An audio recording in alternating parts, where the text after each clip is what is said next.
Hi all, எல்லாரும் எப்படி இருக்கீங்க? நல்லா இருக்கீங்களா? நீங்க வந்து என்ன பார்க்கறதுக்கு முன்னாடி இருக்க இமேஜ் தான் பார்த்துருப்பீங்க.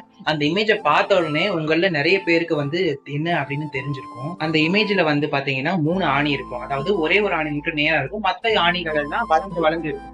அதுல வந்து அந்த நேரா இருக்க ஆணில வந்து ஒருத்தர் வந்து சுத்தியில வச்சு அடிக்கிற மாதிரி இருக்கும். இந்த படத்த வச்சு பார்க்கும்போது எனக்கு என்ன புரிஞ்சுது அப்படின்னு பார்த்தீங்கன்னா, ஏன்னா எல்லா இடத்துலயும் நம்ம நேரா இருந்தா இப்படிதான் நம்மள அடிச்சு இறக்கிடுவாங்க. மத்தவங்கள மாரி அந்தந்த இடத்துக்கு அந்தந்த சமயத்துல வளைஞ்சு கொடுத்து போறது தான் ரொம்ப சிறந்தது. ஏன்னா நம்ம வந்து எல்லா இடத்துலயும் நல்லவங்களா இருக்கணும், எல்லாருக்குமே நல்லவங்களா இருக்கணும் அப்படின்னு எந்த ஒரு அவசியமும் கிடையாது. ஆக்சுவலா நான் வந்து ஏன் இத அப்படி சொல்றேன் அப்படின்னு பார்த்தீங்கன்னா, நம்ம வந்து நேரா இருக்கலாம். ஆனா நம்மளுக்கு ஆப்போசிட்ல இருக்கவங்களும் நம்மள மாரி தான் இருப்பாங்க அப்படிங்கிறதுக்கான எந்த ஒரு அவசியமும் கிடையாது இல்லையா? என்னோட வாழ்க்கையில வந்து நான் ரீசென்ட்டா தான் இத பத்தி புரிஞ்சுக்கிட்டேன். கூடிய சீக்கிரம் நீங்களும் புரிஞ்சுக்கோங்க. அவ்வளவுதான் ஃப்ரெண்ட்ஸ் இந்த வீடியோ. இந்த வீடியோ நான் வந்து எதுக்கு போட்டேன் அப்படின்னு பார்த்தீங்கன்னா, என்ன மாரி நெறைய பேர் இருப்பீங்க இல்லையா? அதாவது ஆப்போசிட்ல இருக்கவங்க யாரு என்ன அப்படின்னு தெரியாம எல்லா இடத்துலயும் நேரா இருக்கிறது வந்து தப்புன்னு சொல்லல.